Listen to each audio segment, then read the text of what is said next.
Just want to do a quick video showing the difference between the aftermarket Challenge replica mirrors and the factory 360 mirrors.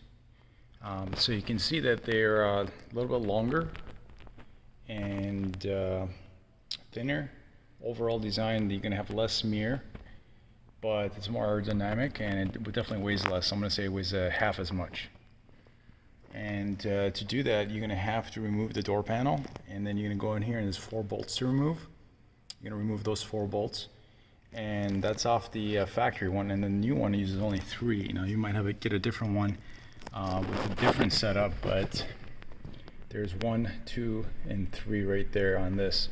And on this there's 4 bolts. You do have, it's almost very difficult to remove it without the door panel being removed. So you're gonna have to remove the door panel, which is there's a lot of do-it-yourself. It's pretty easy to do. It's just kind of annoying to do, but once you do that, then you're gonna have to use the bolts either provided, or you're gonna have to grab your, in this case, M6 bolts in different sizes to make sure that it's not too long or too short to install. And there's no connection. This has to be disconnected, which is a pain in the ass because these clamps kind of hold on there tight. So this probably was the hardest part, and the door panel.